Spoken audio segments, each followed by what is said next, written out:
नमः शिवाय। हर हर महादेव। आज कार्तिक माह के शुक्ल पक्ष की तृतीया तिथि है। शुक्ल पक्ष का भी बहुत ही अधिक महत्व माना जाता है। अगर कोई व्यक्ति पूरे महीने स्नान नहीं कर सकता है तो उसे शुक्ल पक्ष की प्रतिपदा तिथि से देव पूर्णिमा तक इस स्नान को कर सकते हैं। और अगर ये भी संभव नहीं है तो कार्तिक मास के अंतिम 5 दिन बहुत ही पुण्यदायी माने जाते हैं। इन दिनों में 5 दिनों का व्रत, पूजा पाठ और दीप दान करना बहुत ही पुण्य फल देने वाला माना जाता है। और इसी महीने देव उठनी एकादशी आती है तो भगवान श्री हरि विष्णु अपने 4 महीनों की योग निद्रा से जाग जाते हैं और जागते ही सबसे पहले तुलसी माता की पुकार सुनते हैं। तो कहते हैं कि जो भी व्यक्ति इस महीने तुलसी माँ को प्रसन्न करता है, यानी कि सुबह जल्दी उठकर स्नान करता है, फिर तुलसी के पौधे में जल सींचता है, एक घी का दीपक रोजाना जलाता है और फिर कार्तिक माह की कथाओं को श्रद्धा भाव से सुनता है तो उस पर माँ तुलसी बहुत ही प्रसन्न होती है और तुलसी माता के परम प्रिय भक्त की मनोकामना भगवान श्री हरि विष्णु स्वयं पूरी करते हैं। तो आइए सुनते हैं कार्तिक मास की कथा। सबसे पहले सुनेंगे गणेश जी भगवान की कहानी। बोलो गणेश गजानन की जय हो। एक समय की बात है कि गणेश जी भगवान एक बहुत ही सुंदर गांव से गुजर रहे थे। इस गांव के खेत हरे भरे थे। सुबह का समय था। ठंडी हवा का आनंद लेते हुए गणेश जी मुश्क पर सवार होकर चले जा रहे थे। इतने में वो एक खेत से गुजरे जिसमें जौ की फसल खड़ी थी। तो गणेश जी ने एक जौ की बाली तोड़ ली। फिर उसे तोड़कर देखा तो उसके अंदर 13 दाने अनाज के थे। तो यह देखकर गणेश जी को बड़ा ही अफसोस हुआ। वो सोचने लगे कि मैंने बिना पूछे किसी के खेत से 13 दाने अनाज के तोड़ लिए हैं, तो यह तो चोरी हो गई। चोरी करना पाप है, पर मैंने जानबूझकर चोरी नहीं की है। तो गणेश जी उस खेत के मालिक का पता लगाने लगे। तो किसी ने गणेश जी को बताया कि यह खेत हमारे गांव के सेठ जी का है। तो गणेश जी पता लगाकर सेठ जी के दुकान पर पहुंच गए और कहा कि सेठ जी मुझे काम पर रख लो, मुझे नौकरी की जरूरत है। तो सेठ जी को काम वाले की जरूरत थी, तो सेठ जी ने उसे काम पर रख लिया। तो गणेश जी कहने लगे कि मैं आपके यहाँ 12 साल नौकरी करूंगा। तो सेठ जी ने कहा कि कोई बात नहीं, जब तक तुम्हारी इच्छा हो तुम नौकरी कर सकते हो। तुम यह बताओ तुम्हारा नाम क्या है। तो गणेश जी भगवान कहने लगे कि मेरा नाम तो गणेश है। फिर गणेश जी तो सेठ जी के यहाँ नौकरी पर लग गए। घर का सारा काम करते और समय मिलते ही खेत में काम करने के लिए चले जाते। तो सेठ जी यह देखकर बहुत ही खुश होते कि यह लड़का कितना सच्चा और ईमानदार है। काश मेरे इस तरह का एक बेटा होता। क्योंकि सेठ जी के संतान नहीं थी, इसीलिए सेठ और सेठानी बड़े ही दुखी रहा करते थे। पर सेठ जी तो गणेश जी को अपने पुत्र के समान ही प्यार करते थे। एक दिन की बात है कि सेठानी लघु शंका के लिए गई और आकर राख से हाथ धोने लगी। तो यह देखकर गणेश जी ने सेठानी का हाथ पकड़ लिया और मिट्टी से हाथ धुलवा दिया। तो यह देखकर सेठानी को बहुत ही गुस्सा आया।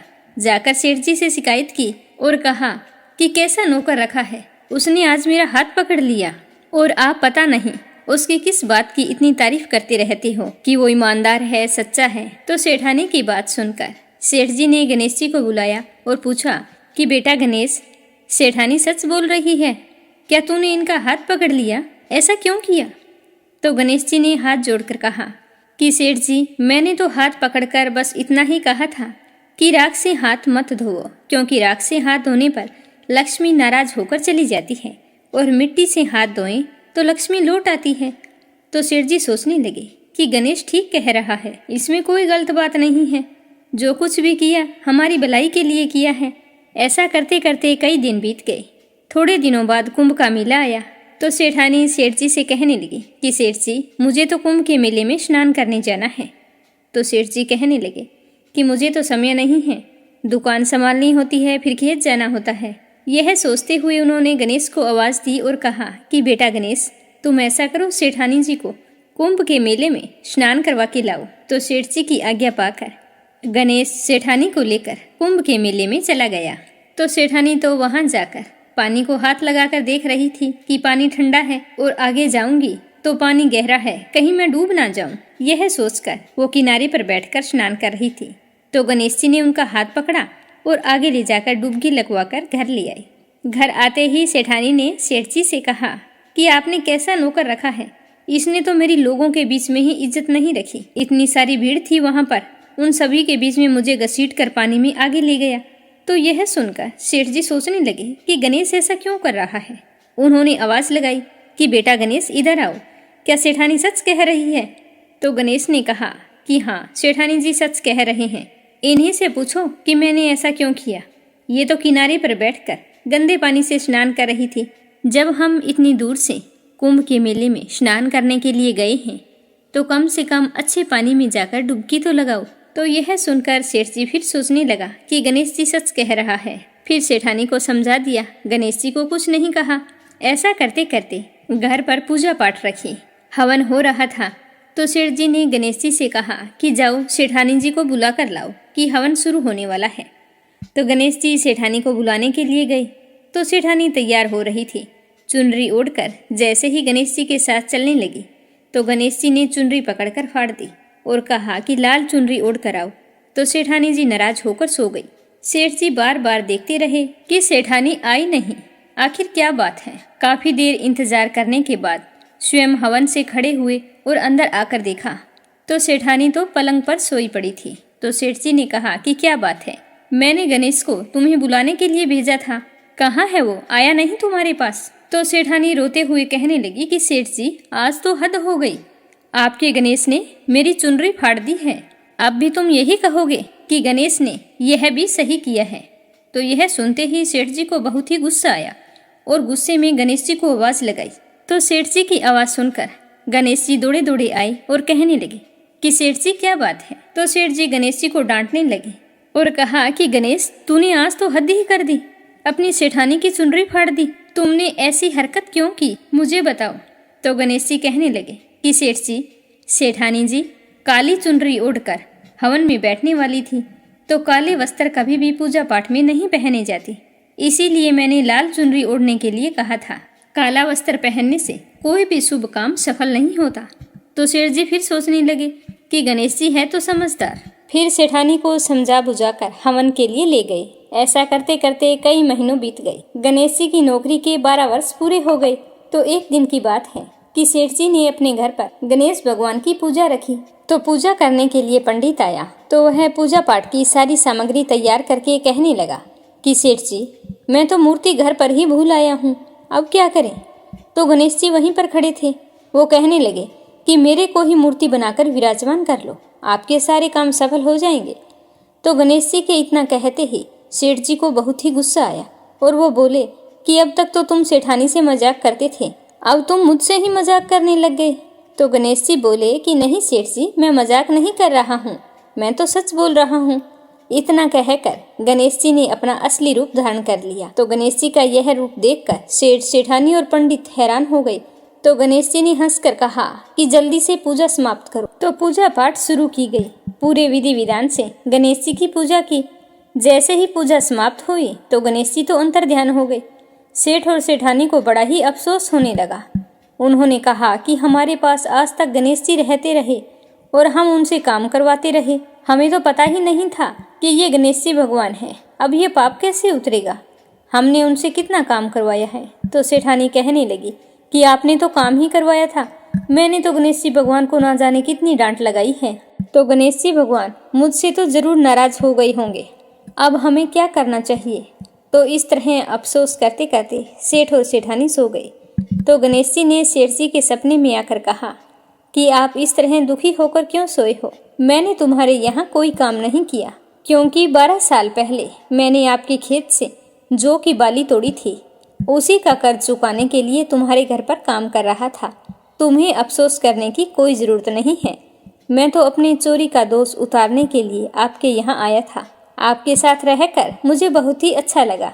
आज से तुम्हारे घर में कोई भी चीज़ की कमी नहीं रहेगी। यह बोलकर गणेश जी भगवान अंतर्ध्यान हो गए। सुबह होते ही सेठ जी ने देखा कि उनके घर करोड़ों की माया हो गई, अनाज के भंडार भर गए। तो यह देखकर सेठ जी बहुत ही खुश हुए। कुछ दिनों बाद सेठानी गर्भवती हो गई और 10वें महीने बहुत ही सुंदर पुत्र को जन्म दिया। इस तरह गणेश जी की कृपा से सेठ जी धनवान और पुत्रवान हो गए। हे गणेश जी महाराज, जैसे आपने सेठ जी को दिया वैसा सबको देना, कहानी कहने वाले को, सुनने वाले को और हुंकारा भरने वाले को, सारे परिवार को देना। बोलो गणेश जी महाराज की जय हो। अब अपने सुनते हैं कार्तिक मास में सुनी जाने वाली राई दामोदर की कहानी। एक समय की बात है कि एक छोटी सी लड़की जो कार्तिक स्नान किया करती थी और फिर बड़े श्रद्धा भाव से तुलसी के पौधे में जल सींचती, घी का दीपक जलाकर राई दामोदर की कथा सुनती थी। तो इसी तरह कार्तिक का महीना पूरा हो गया। जिस दिन कार्तिक का महीना पूरा हुआ तो कई औरतें तुलसी के पौधे के पास बैठी कथाएं सुन रही थी। तो वो आपस में बातें करने लगी कि गंगा जी जाएं या फिर जमुना जी जाएं या फिर हरिद्वार स्नान करके आएं। तो उनमें से एक महिला कहने लगी कि मैं तो कहीं नहीं जाऊंगी, घर पर ही राई दामोदर भगवान को भोजन करवाऊंगी। तो वह लड़की वहीं पर बैठी थी, वो पूछने लगी कि राई दामोदर भगवान कैसे होते हैं। तो वह औरत बोली कि मोर मुकुट, गले में वैजयंती माला और हाथ में पीताम्बर, ऐसे होते हैं राई दामोदर भगवान। तो वह लड़की भागी भागी अपने घर आई और अपनी माँ से कहने लगी कि माँ, मुझे भी अच्छे अच्छे पकवान बना कर दो, मैं भी आज राई दामोदर भगवान को भोजन करवाऊंगी। तो उसकी माँ कहने लगी कि बेटा, भोग लगाया जाता है, सच में भगवान नहीं आते। पर वो कहने लगी कि नहीं माँ, भगवान आते हैं, आप मुझे भोजन बना कर दो, मैं मंदिर जाऊंगी, भगवान सच में आएंगे। तो यह कहकर वो अपनी माँ से खाना बनवाकर मंदिर चली गई और मंदिर में बैठकर कहने लगी कि आओ नारायण, जिमो नारायण, मैं लाई हूँ भोज नारायण, जल्दी से जिमो मुझे बताओ कैसा बना है भोज नारायण। घर जाऊं और माँ को बताऊं, सबको बताऊं, आए थे आज मेरे नारायण, आए थे आज मेरे नारायण। इस तरह बार बार कहती रही पर नारायण नहीं आए। तो वह मंदिर से निकलकर गांव से शहर की ओर चलने लगी। वहां सारा दिन भगवान को ढूंढती रही, शहर में भी भगवान नहीं मिले। तो वह पुकारती हुई जंगल में चली गई। जंगल में जाकर पहाड़ों पर चढ़ गई और भगवान को पुकारते पुकारते सुबह से शाम हो गई, शाम से रात होने लगी। तो भगवान ने जब लड़की को पहाड़ पर चढ़ते हुए देखा तो सोचने लगी कि अगर यह ऊपर से गिरकर मर जाएगी तो इसकी हत्या का दोष मेरे सर लगेगा और मुझे कौन मानेगा कि सच में भगवान होते हैं। अब तो इसे दर्शन देने ही होंगे। तो भगवान ने ब्राह्मण का रूप धारण किया और लड़की के सामने आकर बोले कि बेटा, मैं ही हूँ तेरा भगवान, ला मुझे भोजन करा दे। तो लड़की कहने लगी कि नहीं, तुम मेरे भगवान नहीं हो सकते। तो लड़की की बात सुनकर भगवान कहने लगे कि क्यों, मैं तुम्हारा भगवान क्यों नहीं हो सकता, तुम्हारे भगवान कैसे हैं। तो वह लड़की बड़ी ही मासूमियत से कहने लगी कि मेरे भगवान तो मोर मुकुट वाले, गले में वैजयंती माला पहने हुए, हाथ में पीताम्बर लिए हुए हैं। तो ब्राह्मण कहने लगे कि अच्छा, ऐसे हैं तुम्हारे भगवान, तो फिर ठीक है। ऐसा कहकर भगवान ने लड़की के सामने अपना चतुर्भुजी रूप दिखाया। तो भगवान को साक्षात अपने सामने देखकर लड़की बहुत ही खुश हुई और कहने लगी कि हाँ, तुम ही हो मेरे दामोदर भगवान। अब वह छोटी सी लड़की आगे आगे भाग रही थी और भगवान उसके पीछे पीछे जा रहे थे। वह भागते भागते अपने गांव पहुंच गई और अपनी सहेलियों से कहने लगी कि देखो, मेरे पीछे दामोदर भगवान आ रहे हैं। तो उसकी सहेलियां कहने लगी कि चलो देखे तो सही, इसके दामोदर भगवान कैसे हैं। तो भगवान उसी समय अंतर्ध्यान हो गए। तो उस कार्तिक स्नान करने वाली लड़की के भाग्य में भगवान के दर्शन लिखे थे, उसे हो गए। हे राई दामोदर भगवान, जैसे आपने लड़की को दर्शन दिए वैसे सबको देना। जो भी कार्तिक स्नान करके आपकी इस कथा को सुने उसके सारे मनोरथ पूर्ण करना। बोलो राई दामोदर भगवान की जय हो। अब सुनते हैं दूसरी कहानी। एक समय की बात है, एक गांव में दो माँ बेटियां रहा करती थीं। बेटी का नाम था राई, वह बहुत ही सुंदर और सुशील थी। भगवान श्री कृष्ण की पक्की भगत थी। वह कार्तिक के महीने सूर्य उदय होने से पहले उठकर स्नान किया करती थी। उसके बाद तुलसी माता और भगवान श्री कृष्ण की पूजा किया करती थी। तो भगवान श्री कृष्ण सोचने लगे कि यह मेरी परम भक्त है या नहीं, मुझे इसकी परीक्षा लेनी चाहिए। तो यह सोचकर श्री कृष्ण भगवान ने एक डांसरिया बेचने वाले का रूप धरकर उनके गले में आ गए और जोर जोर से आवाजें देने लगे। तो आवाज़ सुनकर राई अपनी माँ से कहने लगी कि माँ, मुझे भी डांसरिया चाहिए। तो माँ कहने लगी कि बेटा, मेरे पास पैसे नहीं हैं। तो वो बोली नहीं माँ, मुझे तो डांसरिया चाहिए। तो उसकी माँ ने कहा कि बेटा, ये बाजरी है, ये ले जा और इसके बदले उससे कहना कि तुम्हें डांसरिया दे देगा। तो वह बोली कि नहीं माँ, आप भी मेरे साथ चलो, हम दोनों चलते हैं। तो माँ बेटी बाजरी लेकर डांसरिया वाले के पास चली गई और जाकर वो बोली कि मेरी बेटी को डांसरिया दे दो, इसके बदले में बाजरी ले लो। तो भगवान ने उसे बाजरी लेकर उस पर फूंक मारी तो उसमें से एक फूस उड़ा और वो राई की आंख में गिर गया। तो राई जोर जोर से रोने लगी कि माँ, मेरी आंखों में बहुत जोर से दर्द हो रहा है। अपनी बेटी को देखकर उसकी माँ घबरा गई और उसकी आंख को बार बार देखने लगी। तभी भगवान वहां से अंतर्ध्यान हो गए और वेद का रूप धारण करके आ गई और आवाजें देने लगे। तो वेद जी की आवाज सुनकर उसकी माँ कहने लगी कि भला हो इस वेद का जो समय पर आ गया, नहीं तो आज मेरी बेटी की आंख का क्या हाल होता। तो वह वेद जी से कहने लगी कि वेद जी, मेरी बेटी की आंख में फूस गिर गया है, आप उसे निकाल दीजिए। तो भगवान कहने लगे कि अगर फूस निकालूं तो बदले में मुझे क्या मिलेगा। तो उसकी माँ कहने लगी कि मेरी बेटी की आंख ठीक कर दो, इसके बदले जो तुम चाहो ले लो। तो वेद जी बने भगवान कहने लगे कि अगर आपकी बेटी का विवाह मेरे साथ करो तो मैं उसकी आंख का फूस निकाल सकती हूँ। तो वेद जी की बात सुनकर राई की माँ सोचने लगी कि और कोई दूसरा रास्ता ही नजर नहीं आ रहा, मेरी बेटी की आंख फूट गई तो मैं क्या करूँगी। तो वह शादी करने के लिए तैयार हो गई और उसने वहीं पर वेद जी और राई की सगाई कर दी। तो वेद जी कहने लगे कि कार्तिक शुक्ल 11 के दिन मैं शादी करने के लिए आऊँगा। राई की आंख से फूस निकाल कर चले गए। तो राई की माँ सोचने लगी कि शादी के तो बहुत ही थोड़े दिन हैं, मैं अपनी बेटी को क्या दूंगी, मेरे पास तो पैसे भी नहीं हैं, शादी की तैयारियां कैसे करूंगी। यह सोचते हुए वो सोने की दुकान पर गई और कहने लगी कि मेरी बेटी राई के लिए लौंग और बिछिया घर दे सुनार, मैं तुम्हें बाद में रुपया दे दूंगी। तो सुनार कहने लगा मुझे समय नहीं है।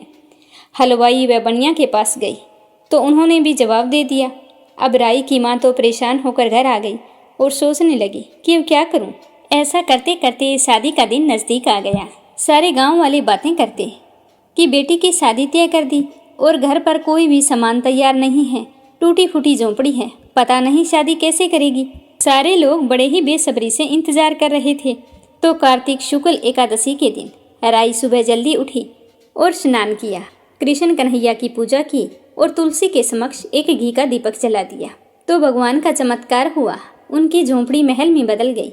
उसकी माँ यह देखकर बहुत ही खुश हुई, सारे महल में दौड़ दौड़ कर देखने लगी। तो कहीं पर सुनार गहने लेकर आया हुआ बैठा था, कहीं हलवाई लगे थे, अच्छे अच्छे भोजन की खुशबू आ रही थी। तो यह देखकर उसकी माँ भगवान का धन्यवाद करने लगी। यह देखकर गांव वाले भी हैरान हो गए कि यह चमत्कार कैसे हुआ। सारे दौड़कर उनके महल में आ गए और बारात का इंतजार करने लगे। जब बारात द्वार पर आई तो सबने देखा कि भगवान स्वयं राई से शादी करने के लिए आए हैं। तो फिर बड़े धूमधाम से राई और भगवान की शादी हुई। फिर भगवान राई को विदा करवा के वहां से द्वारिका ले गए। द्वारिका में जाकर भगवान राई के महल में ही रहने लगे, दूसरी रानियों के महल में नहीं जाते थे। तो यह देखकर दूसरी रानियां राई से ईर्ष्या करने लगी। ऐसा करते करते सावन का महीना आया तो राई अपने मायके चली गई। थोड़े दिन बाद भगवान ने सोचा कि राई के लिए तीज भेज देता हूँ। तो भगवान ने 7 जरी के बेस व 5 सोने के पचेटे रखे और 2 हंसों को बुलाकर कहा कि हे हंसो, तुम सीधे राई के मायके जाना, रास्ते में कहीं पर भी मत रुकना और सीधे ले जाकर राई को दे देना। तो हंस वहाँ से चल दिए। जब राधा रुक्मण को इस बात का पता चला तो उन्होंने हंसों को अपने महल में बुलाया और कहा कि बहुत दूर जाना है, थोड़े से मोती चुग लो। तो हंस मोती चुगने लग गए और राधा रुक्मण ने सारा सामान निकालकर उसमें फटे पुराने कपड़े और 5 कांटे बांध दिए और पोटली हंसों को दे दी। हंस उस पोटली को लेकर राई के मायके चले गए और ले जाकर राई को वह पोटली दे दी। राई देखकर बहुत ही खुश हुई, झूमने लगी, नाचने गाने लगी। पर जैसे ही उसने पोटली खोली और हाथ डाला तो 5 अंगुलियों में 5 कांटे चुभ गए। अब राई बहुत ही दुखी हुई, दर्द के मारे जोर जोर से रोने लगी। ऐसा करते करते सावन का महीना समाप्त हो गया। तो भगवान उसे लेने के लिए आए, पर राई भगवान से बोली नहीं। भगवान बुलाए तो वो दूर चली जाए। तो भगवान ने सोचा कि कोई बात नहीं, इतने दिन मायके रही है तो इसका मन उदास है। राई को लेकर अपने महल चले गई। अब राई भगवान के लिए अच्छा भोजन बनाती और भोजन में दही जरूर देती, पर भगवान से बातचीत बिल्कुल भी नहीं करती। भगवान ने काफ़ी कोशिश की पर राई नहीं बोली। एक दिन भगवान ने बिल्ली का रूप धारण किया और सारा दही खा गई। अब राई दही कहाँ से लाई? तभी भगवान गुजरी बनकर दही बेचने के लिए आई। तो राई नीचे जाकर बोली कि मुझे थोड़ा सा दही चाहिए। तो गुजरी रूपी भगवान बोले कि राई, दही तो तुम ले लो, पर तुम इतनी उदास क्यों हो?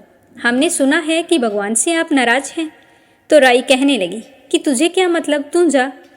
तो गुजरी रूपी भगवान बोले कि हम दोनों तो सहेली जैसी हैं, तुम अपने मन की बात बताओगी तो तुम्हारा मन हल्का हो जाएगा, मैं किसी को नहीं कहूँगी।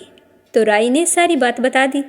तो यह सुनते ही भगवान को अचंभा हुआ और वे अपने असली रूप में आ गए और कहने लगे कि राई, ये सब कुछ कैसे हुआ? मैंने तो आपके लिए जरी के बेस व सोने के पचेटे भेजे थे। तो भगवान ने उसी समय हंसों को बुलाकर पूछा कि आप सामान बदल कर ले गए? हमने आपको क्या दिया था और आप क्या लेकर गए थे? तुम कहीं बीच में रुके थे? तो वो हंस कहने लगे कि भगवान, हम कहीं नहीं रुके, सिर्फ राधा रुक्मण के महल में रुके थे। राधा रुक्मण ने कहा था कि आपको बहुत दूर जाना है, इसीलिए थोड़े मोती चुग लो। तो हम मोती चुग कर राई के मायके चले गए और तो हम कहीं नहीं रुके। तो भगवान को सब कुछ समझ में आ गया। राधा रुक्मण को बुलाया और पूछा कि आपने राई के साथ ऐसा क्यों किया? तो वो कहने लगी कि जब से आपने राई से शादी की है, हमारे महल में तो आते ही नहीं हैं, इसीलिए हमने ऐसा किया है। तो भगवान कहने लगे कि हम आए कैसे? आपने हमें कभी प्रेम से बुलाया ही नहीं। अगर बुलाते तो जरूर आते। अगर ऐसी बात है तो आज के बाद कार्तिक का महीना राई को दूंगा, 5 दिन पचतिया राधा रुक्मण को और 11 सत्यभामा को दूंगा। इस तरह भगवान ने सबको मान दिया। हे भगवान, जिस तरह आपने राधा रुक्मण और राई को मान दिया, वैसे सबको देना।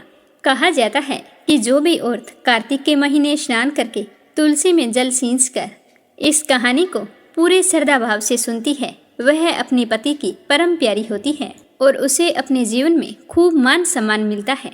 तो प्रेम से कहिए राई दामोदर भगवान की जय हो। अब अपने सुनते हैं पंच बिखू की कहानी। इस कहानी को कार्तिक माह के शुक्ल पक्ष में रोजाना सुनना चाहिए। बोलो लक्ष्मीपति नारायण के अनंत स्वरूपों की जय हो। एक समय की बात है, किसी गांव में एक साहूकार रहता था। उसके एक बेटा और एक बहू भी थे। साहूकार के बेटे की बहू कार्तिक के महीने में रोजाना सुबह जल्दी उठकर गंगा स्नान के लिए जाती थी। उसका नियम था कि वह कभी भी पराये पुरुष का मुंह नहीं देखती थी। एक राजा का बेटा भी सुबह सवेरे गंगा स्नान के लिए जाता था। वह देखकर हैरान होता कि मैं बहुत जल्दी आता हूँ स्नान करने के लिए, लेकिन कोई तो है जो मुझसे भी पहले आकर स्नान करके चला जाता है।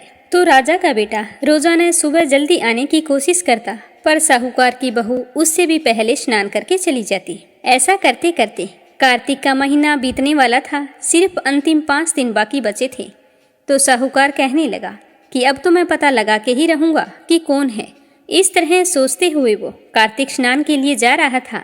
तो साहूकार की बहू स्नान करके घर जा रही थी।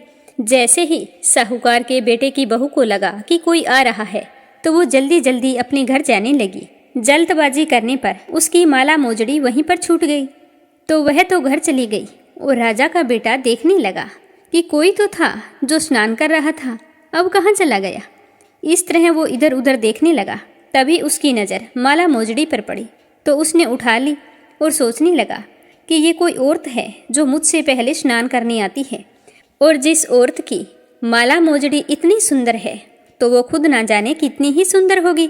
तो उसने पूरे गांव में मुनादी करवा दी कि जिसकी माला मोजड़ी है वह 5 रात मेरे पास आएगी। अब राजा के बेटे का हुक्म था तो कोई टाल भी नहीं सकते थे और ना ही विरोध कर सकते थे। तो सामने से साहूकार के बेटे की बहू ने कहला दिया कि मैं 5 रात तो आऊंगी, लेकिन किसी को साख भरने के लिए बैठा देना। तो यह सुनकर राजा के बेटे ने एक तोते को पिंजरे में बंद करके गंगा किनारे पेड़ पर टांग दिया। बहू सुबह के समय आई, पहली पौड़ी पर पैर रखा और बोली कि हे कार्तिक के ठाकुर राई दामोदर, 5 पांडु, 6 नारायण, भीखम राजा, उस पापी को नींद आ जाए। तो उसके इतना कहते ही राजा के बेटे को नींद आ गई। बहू सुबह नहा धोकर चलने लगी तो तोते से कहने लगी कि सुआ सुआ तेरे गल डालूं हीरा, मेरा साख वरियो बीरा।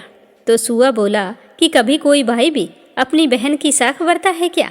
तो वह कहने लगी कि सुआ सुआ मैं सुबह तेरे पैरों में नेवर डालूंगी, साख भरियो मेरे देवर।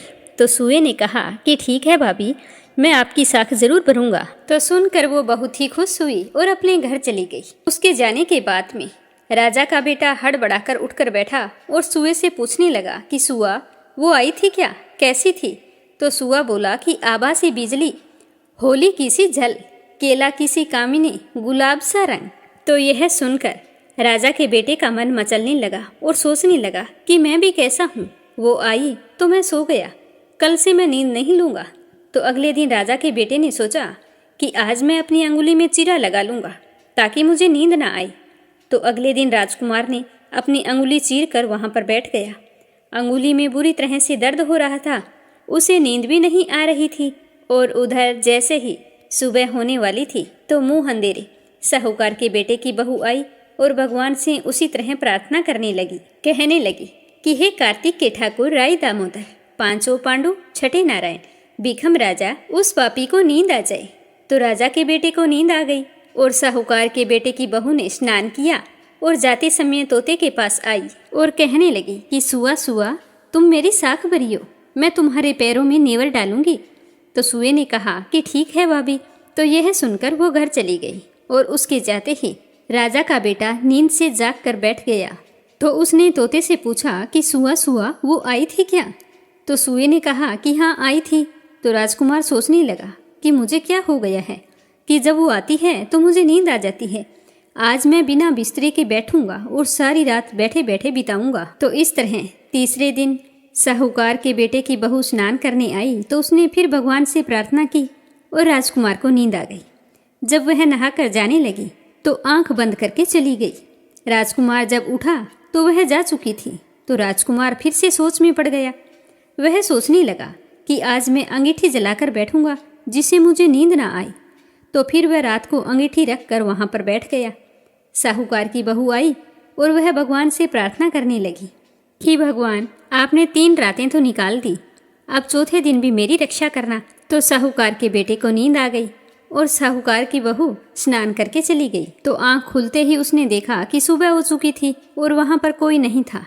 तो वह सोचने लगा कि आज की रात मैं बिल्कुल नहीं सोऊंगा, आज मैं अपनी आंखों में मिर्ची डालकर बैठूंगा ताकि मुझे नींद ना आए। तो साहूकार की बहू फिर आई और उसने भगवान से उसी तरह प्रार्थना की कि भगवान, आज मेरा चौथा दिन है, आज भी मेरी लाज रखना। तो भगवान की कृपा से उसे फिर से नींद आ गई और वह स्नान करके चली गई।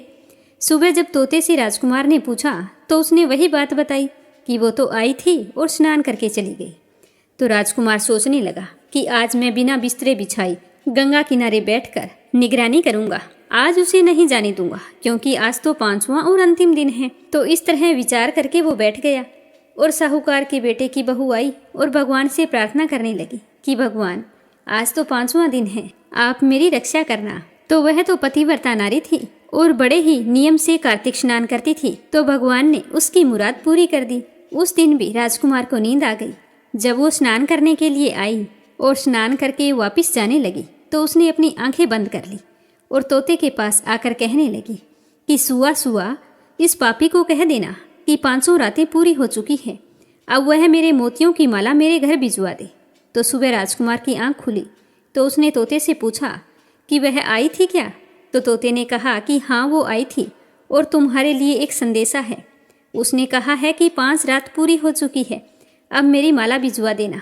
तो यह सुनकर राजकुमार सोचने लगा कि वह तो सच्ची थी, तभी तो भगवान ने उसका सत रखा। फिर राजकुमार भी अपने घर चला गया। कुछ समय के बाद में राजकुमार को कोढ़ हो गया और कोढ़ की वजह से राजकुमार का शरीर बुरी तरह से जलने लगा। वह बुरी तरह से चीखता चिल्लाता। तो राजा से उसकी हालत देखी नहीं जाती। राजकुमार के एक ही बेटा था। जब भी किसी वैद्य को बुलाते और उसका इलाज करवाने की कोशिश करते तो रोग उतना ही ज़्यादा बढ़ जाता। तो यह देखकर वैद्य ने कहा कि राजन, इसकी बीमारी हमारी समझ में नहीं आ रही है, आप किसी अच्छे विद्वान पंडित से पूछिए। तो राजा ने विद्वान पंडितों को बुलाकर पूछा कि मेरे बेटे का शरीर क्यों जल रहा है? जैसे ही मैं इसके इलाज करवाने की कोशिश करता हूँ तो और ज़्यादा जलने लगता है, बताओ इसका क्या कारण है? तो पंडितों ने देखकर बताया कि आपके बेटे ने पतिव्रता नारी पर बुरी नज़र डाली थी, उसकी वजह से इसकी यह हालत हो गई है और इस रोग से यह पीड़ित हुआ है। तो राजा ने कहा कि आप जब इसका कारण जानते हैं तो निवारण भी जानते होंगे, कृपया करके मेरे बेटे के ठीक होने का उपाय बताइए। तो पंडितों ने कहा कि अगर यह उस साहूकार की बहू को धर्म की बहन बनाए और रोज उसके नहाए हुए जल से स्नान करे तो ही यह ठीक हो सकता है। तो राजा साहूकार की बहू की वह माला लेकर साहूकार के घर गया और बोला कि यह माला आपकी पुत्रवधू की है, इसे मैं लौटाने आया हूँ, आप इस माला को रख लीजिए और मुझ पर एक एहसान कीजिए। आपकी बहू जब स्नान करे तो स्नान किए हुए पानी से मेरे बेटे को नहला दे। तो साहूकार कहने लगा कि मेरी बहू किसी पराये पुरुष का मुंह नहीं देखती है और तुम नहलाने की बात कर रहे हो। तो राजा ने सारी बात साहूकार को बताई कि मेरे बेटे ने किस तरह आपकी बहू पर बुरी नज़र डाली थी और उसकी वजह से आज वो कोढ़ रोग से पीड़ित हो गया है और तिल तिल करके मर रहा है। यही उपाय है जिसकी वजह से मेरा बेटा बच सकता है। अगर आप यह कर सकें तो आपका बड़ा उपकार होगा। इस तरह से राजा दीन विनती करने लगा। तो साहूकार कहने लगा कि आपके बेटे को स्नान घर के आगे नाली पर बैठा देना। जब मेरी बहू स्नान करेगी तो नीचे उस नाली के पानी से आपका बेटा स्नान कर लेगा। तो राजा को बहुत अजीब लगा, पर क्या हो सकता था, राजकुमार ने काम ही ऐसा किया था तो सजा तो उसे मिलनी थी। जैसा साहूकार ने कहा था वैसा ही राजा ने किया। स्नान घर के आगे नाली के ऊपर अपने बेटे को बिठा दिया। जैसे ऊपर स्नान घर में साहूकार के बेटे की बहू स्नान करती तो वह पानी राजकुमार के ऊपर आकर गिरता तो उसके सारे पाप नष्ट हो गए और उसका शरीर चंदन सा हो गया। तो उसने ठीक होते ही साहूकार के बेटे की बहू से माफ़ी मांगी और कहा कि आज से तुम मेरी बहन हो और मैं तुम्हारा भाई हूँ। मेरे पिछले सारे अपराध क्षमा करो। आज के बाद से मैं दोबारा ऐसी गलती किसी के साथ नहीं करूँगा।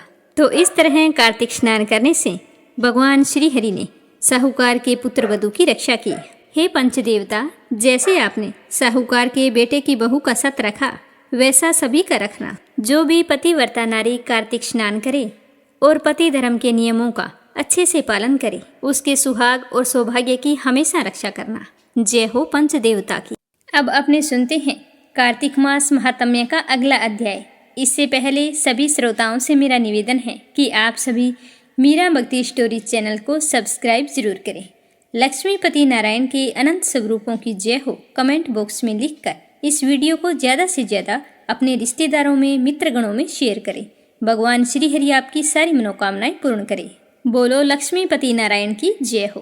पिछले अध्याय में आपने सुना कि राजा चोल और ब्राह्मण विष्णुदास दोनों ही विष्णु भगत थे। राजा चोल को अपनी भक्ति पर बहुत ही घमंड था। दोनों ने भगवान श्री हरि विष्णु को प्रसन्न करने के लिए अपने अपने तरीके से पूजा शुरू कर दी। तो आज के अध्याय में सुनते हैं कि आगे क्या हुआ। एक दिन की बात है कि ब्राह्मण विष्णुदास ने नित्य कर्म करने के पश्चात भोजन तैयार किया, किंतु कोई छिपकर उसे चुरा कर ले गया। विष्णुदास ने देखा कि भोजन नहीं है, परंतु उन्होंने दोबारा भोजन नहीं बनाया। यह सोचकर कि अगर दोबारा भोजन बनाऊंगा तो सायंकाल की पूजा के लिए समय नहीं बचेगा और मैं प्रतिदिन जो पूजा करता हूँ उसका नियम भंग हो जाएगा। तो यह सोचकर ब्राह्मण ने ना भोजन बनाया ना भोजन किया। उस दिन भूखे ही रह गए। दूसरे दिन उसी समय भोजन बनाकर ज्यों ही भगवान विष्णु को भोग अर्पण करने के लिए गए तो फिर पीछे से कोई आ गया और उसने सारा भोजन समाप्त कर दिया। इस तरह 7 दिनों तक लगातार कोई उनका भोजन चुरा कर ले जाता था। इसे विष्णुदास को बड़ी ही हैरानी होती थी।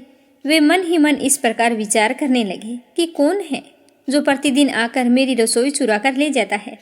यदि दोबारा रसोई बनाता हूँ तो सायंकाल की पूजा छूट जाएगी। यदि रसोई बनाकर तुरंत ही भोजन कर लेता हूँ तो भगवान को भूख कैसे लगेगा। ये तो मैं नहीं कर सकता, क्योंकि भगवान विष्णु को सब कुछ अर्पण किए बिना कोई भी वैष्णव भोजन नहीं करता है। आज उपवास करते हुए मुझे 7 दिन हो गए हैं। इस प्रकार मैं कब तक स्थिर रह सकता हूँ। आज मैं रसोई बनाकर भली भांति उसकी रक्षा करूँगा। तो ऐसा निश्चय करके भोजन बनाने के पश्चात वे वहीं पर कहीं छिप कर खड़े हो गए। भगवान को भोग लगाने के लिए नहीं गए। इतने में उन्हें एक चंडाल दिखाई दिया जो रसोई का अन्न हर कर जाने के लिए तैयार खड़ा था। भूख के मारे उसका सारा शरीर दुर्बल हो गया था। उसका मुख बहुत ही उदासीन था। शरीर पर हड्डियां और चमड़ी के सिवा कुछ भी नहीं था।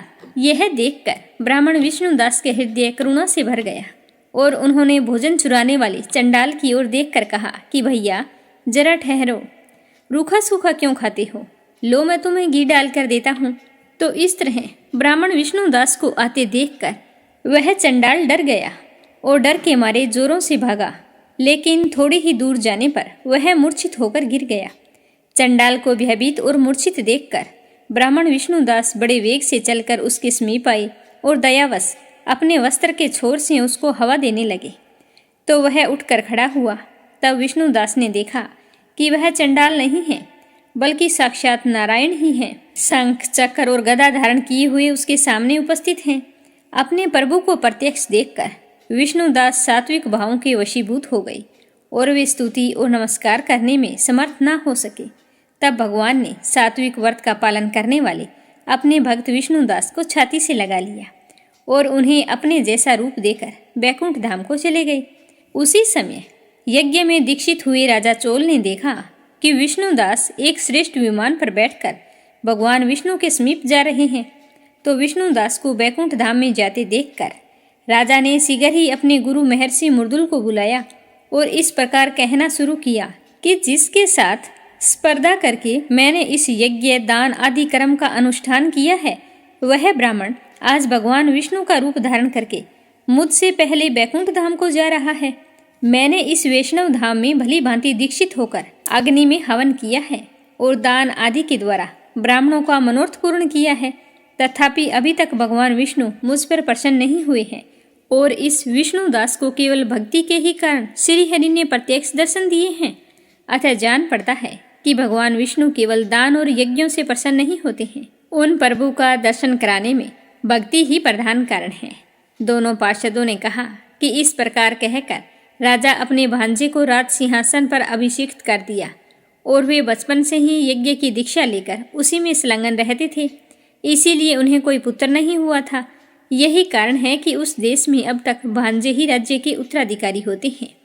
भांजे को राज्य देकर राजा यज्ञशाला में गए और यज्ञ कुंड के सामने खड़े होकर भगवान विष्णु को संबोधित करते हुए 3 बार इस तरह से बोले कि भगवान विष्णु, आप मुझे मन, वाणी, शरीर और क्रिया द्वारा होने वाली अविचल भक्ति प्रदान कीजिए। इस प्रकार 3 बार बोले और सबके देखते देखते अग्निकुंड में कूद पड़े। बस उसी क्षण भक्त वत्सल भगवान विष्णु अग्निकुंड में प्रकट हो गए और उन्होंने राजा को छाती से लगाकर एक श्रेष्ठ विमान में बिठाया और उन्हें अपने साथ लेकर बैकुंठ धाम को प्रस्थान किया। नारद जी कहने लगे कि हे राजन, जो ब्राह्मण विष्णुदास था वो तो पुण्यशील नाम से प्रसिद्ध भगवान के पार्षद बने और जो राजा चोल थे उनका नाम सुशील हुआ। इन दोनों को अपने ही समान रूप देकर भगवान लक्ष्मीपति ने इन्हें अपना द्वारपाल बना लिया। आगे क्या हुआ यह सुनेंगे कल के अध्याय में। अब अपने सुनते हैं तुलसी माता की कहानी। तो पूरी श्रद्धा भाव से इस कथा को सुनना और कमेंट बॉक्स में तुलसी माता की जय हो जरूर लिखना। पुराने समय की बात है, एक ब्राह्मण रहता था। वह प्रतिदिन मंदिर जाता था। मंदिर जाकर तुलसी माता की पूजा किया करता था। तो वह तुलसी में जल सींचकर यही प्रार्थना करता कि हे तुलसी माता, मेरे घर में आनंद मंगल करना। तो ऐसा करते करते कई साल बीत गए। एक दिन ब्राह्मण तुलसी माता की पूजा करके मंदिर से बाहर निकल रहा था तो मंदिर की सीढ़ियों पर एक लड़की बैठी थी। तो वो कहने लगी कि बाबा, मुझे भी अपने साथ ले चलो, मैं तुम्हारे घर चलना चाहती हूँ। तो ब्राह्मण सोचने लगा कि मेरे तो पहले से 6 लड़कियां हैं, बड़ी मुश्किल से मेहनत मजदूरी करके उनका पालन पोषण करूंगा और 7 लड़कियों को मैं कैसे पालूंगा? इतनी लड़कियों की शादी मैं कैसे कराऊंगा? मेरे पास तो कुछ है नहीं। तो ऐसा सोचकर वह उस लड़की से कुछ नहीं बोला और चुपचाप अपने घर आ गया। अब रोजाना ब्राह्मण जब भी जाता तो वह लड़की सीढ़ियों पर बैठी मिलती और कहती कि बाबा, मैं भी आपके साथ चलूं। तो ब्राह्मण रोजाना एक ही बात सुनकर सोच कर परेशान रहने लगा कि मुझे क्या करना चाहिए। इसी तरह सोच विचार में उसने खाना पीना छोड़ दिया और दिन ब दिन कमजोर होने लगा। तो एक दिन उसकी पत्नी ने पूछा कि स्वामी, क्या बात है, आजकल तुम इतने उदास क्यों दिखाई देते हो? तो ब्राह्मण कहने लगा कि क्या बताऊं, मैं मंदिर जाता हूँ, वहाँ पर एक छोटी सी सुंदर कन्या बैठी रहती है और मुझे देखते ही कहने लगती है कि बाबा, मैं आपके साथ चलूं, मैं आपके घर रहना चाहती हूँ। अब तुम ही बताओ कि मैं उससे क्या कहूँ। हमारे पहले से घर में 6 बेटियाँ हैं। तो ब्राह्मण की बात सुनकर उसकी पत्नी कहने लगी, अरे इसमें परेशान होने वाली क्या बात है, आ रही है तो आने दो। जिस तरह 6 बेटियों का पालन पोषण करते हैं उसी तरह उसका भी कर देंगे। जिस तरह इनकी शादी होगी उसी तरह उसी की हो जाएगी। ये कोई सोचने की बात नहीं है। ऐसा ही सोच लो कि अपने 7 बेटियां हैं। तो अपनी पत्नी की बात सुनकर वह दूसरे दिन मंदिर गया तो वहाँ पर वो कन्या बैठी थी। देखते ही कहने लगी कि बाबा, मैं आपके साथ चलूं? तो ब्राह्मण ने कहा कि हाँ बेटा चलो। तो वह बड़ी ही खुश हुई और खुशी खुशी ब्राह्मण के घर आ गई। उसे देखकर ब्राह्मण की पत्नी और उसकी बेटियां बड़ी ही प्रसन्न हुई। अब वो कन्या रोजाना सुबह सवेरे जल्दी उठती, अपनी माँ के कामों में हाथ बटाती तो यह देखकर ब्राह्मण बहुत ही खुश होता और मन ही मन सोचता कि जिस दिन से कन्या घर आई है उसी दिन से उसके भाग खुल गए हैं, अन्न धन के भंडार भर गए हैं, धन वैभव की प्राप्ति हो रही है। तो वो ब्राह्मण सोचने लगा कि यह कन्या तो बड़ी भाग्यशाली है। तो ऐसा करते करते समय बीतता गया। एक दिन ब्राह्मण ने अपनी पत्नी से कहा कि अपनी बेटियां शादी योग्य हो गई हैं, हमें इनके लिए वर की तलाश करनी चाहिए। जब ब्राह्मण 7 कन्याओं की शादी के लिए वर ढूंढने जाने लगे तो छोटी कन्या ने कहा कि बाबा, पहले मेरी 6 बहनों की शादी कर दो, उसके बाद में मेरी शादी करना। तो उसके बाबा ने कहा ठीक है। फिर 6 बहनों के लिए अच्छे वर देखकर उनकी शादी तय कर दी। तो तुलसी माता की कृपा से उनके घर में खूब सारा जेवर, धन, कपड़ा, खाना सब कुछ तैयार हो गया और धूमधाम से उसकी 6 बहनों की शादी हो गई और उन्हें खूब सारा दान दहेज देकर विदा कर दिया। फिर ब्राह्मण दंपति आपस में बात करने लगे कि जिस दिन से यह कन्या हमारे घर आई है उसी दिन से हमारे तो भाग खुल गए हैं। अब हमें इसके लिए भी एक अच्छा सा वर देखकर शादी करनी चाहिए। तो इस तरह सोच विचार करके दोनों सो गए। सुबह जब ब्राह्मणी उठी तो देखा कि जहाँ पर उनकी छोटी कन्या सोई हुई थी वहाँ पर एक तुलसी का पौधा लगा था और पास में घी का दीपक जल रहा था। तो यह देखकर उसे बड़ी ही हैरानी हुई और उसने ब्राह्मण को उठाया कि देखो ये सब क्या है। तो ब्राह्मण के देखते ही सब कुछ समझ में आ गया। कहने लगे कि इतने सालों से हमारे बीच तुलसी माता रह रही थी और हमें पता भी नहीं चला। उस दिन के बाद में ब्राह्मण और उसकी पत्नी सुबह जल्दी उठकर स्नान करते, तुलसी माता की पूजा करते और फिर अन्य कोई काम करते। हे तुलसी माता, जैसे आपने ब्राह्मण के घर आनंद मंगल किया वैसे सबके घर करना, सुख सौभाग्य का वास करना, अन्न धन के भंडार भरना। बोलो तुलसी माता की जय हो। अगली कहानी लपसी और तपसी की है। प्रेम से बोलो लपसी तपसी की जय हो। एक लपसी था, एक तपसी था। तपसी हमेशा भगवान की तपस्या किया करता था और लपसी रोजाना 1.25 सेर की लापसी बनाता और सबसे पहले भगवान को भोग लगाता, उसके बाद स्वयं भोजन कर लेता। इसी तरह दोनों की दिनचर्या चल रही थी। एक दिन दोनों भाइयों में कोई बात को लेकर कहासुनी हो गई तो दोनों जोर जोर से लड़ने लगे। लपसी कहने लगा कि मैं बड़ा हूँ, मैं रोजाना भगवान को भोग लगाता हूँ। तो तपसी कहने लगा कि मैं तो रोजाना तपस्या ही करता रहता हूँ, तो मैं बड़ा हूँ। इस तरह लड़ते लड़ते दोनों जोर जोर से बोलने लगे। तभी वहाँ से नारद जी गुजर रहे थे और उन दोनों की आवाज़ सुनकर उनके पास आ गए और बोले कि तुम दोनों लड़ क्यों रहे हो। तो लपसी बोला कि मैं इसे कब से समझा रहा हूँ कि मैं बड़ा हूँ, पर ये तो कहता है कि मैं बड़ा हूँ। तो तपसी कहने लगा कि मैं इतनी तपस्या करता हूँ तो मैं ही बड़ा हूँ, ये छोटी सी बात इसके समझ में नहीं आ रही। तो नारद जी कहने लगे कि तुम दोनों शांत हो जाओ, तुम्हारा फैसला मैं करूँगा, लेकिन आज नहीं, कल आऊँगा, फिर बता दूँगा कि तुम दोनों में से कौन बड़ा है। यह कहकर नारद जी चले गए। दूसरे दिन रोजाना की तरह तपसी नहाकर आए तो नारद जी ने 1.25 करोड़ की अंगूठी उसके आगे फेंक दी। तो तपसी का ध्यान जैसे ही उस अंगूठी पर पड़ा तो उसने तुरंत उठाकर अपने पैर के नीचे दबा लिया और तपस्या करने के लिए बैठ गया। तो नारद जी ने दूसरी अंगूठी लपसी के सामने फेंक दी। तो लपसी ने अंगूठी को देखकर भी अनदेखा कर दिया और लापसी बनाने लगा। बनाने के बाद में भगवान को भोग लगाकर स्वयं भोजन करने के लिए बैठ गया। तो नारद जी उनके सामने आ गए। तो नारद जी को देखते ही वो दोनों पूछने लगे कि नारद जी, अब आप बताओ हम में से कौन बड़ा है। तपसी कहने लगा कि मुझे ही बड़ा बताना, क्योंकि मैं ही बड़ा हूँ। तो नारद जी बोले कि तू खड़ा होकर तेरा पैर तो उठा। तो जैसे ही उसने खड़ा होकर पैर उठाया तो उसके पैर के नीचे अंगूठी थी। तो नारद जी कहने लगे कि ये अंगूठी तूने चुराई है, तुझे तेरी तपस्या का कोई फल नहीं मिलेगा, क्योंकि ये अंगूठी मैंने ही तुम दोनों के आगे फेंकी थी। तो तूने तो झट से अंगूठी को उठा लिया, तेरा मन तो मोह माया में अब भी लगा है। लपसी ने तो अंगूठी को देखकर भी अनदेखा कर दिया और अपनी रोजाना की भक्ति करने लगा। जो लपसी रोजाना करता है वो भी एक भक्ति है और मेरा फैसला ये है कि लपसी ही सबसे बड़ा है। तो यह सुनकर तपसी हाथ जोड़कर कहने लगा कि महाराज, मुझसे बहुत बड़ा अनर्थ हो गया है, आगे से मैं ऐसी गलती कभी नहीं करूँगा। पर आप मुझे बताओ, मैंने भक्ति तो सच्चे मन से की है, तो मुझे उस भक्ति का फल कैसे मिलेगा। तो नारद जी कहने लगे कि रोटी बनाकर गाय और कुत्ते की रोटी नहीं बनाएगा, उसका फल तुझे ही मिलेगा।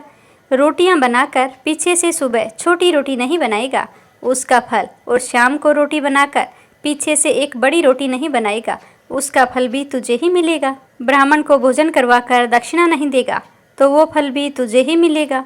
सूट, साड़ी, तिवल अगर हम किसी को देते हैं तो उसके ऊपर भेंट स्वरूप अगर कुछ रुपए नहीं देंगे तो उसका फल भी तुझे ही मिलेगा। अगर कोई दिए से दिया जलाएगा तो उसका फल भी तुझे ही मिलेगा। व्रत रख कर अगर कोई सारी कहानी सुन ले लेकिन तुम्हारी इस लपसी तपसी की कहानी को नहीं सुनेगा तो उसका फल भी तुम्हें ही मिलेगा। तो इस तरह का आशीर्वाद पाकर तपसी बड़ा ही प्रसन्न हुआ। कहा जाता है कि उसी दिन से हर व्रत कथा के बाद में लपसी तपसी की कहानी जरूर सुननी चाहिए।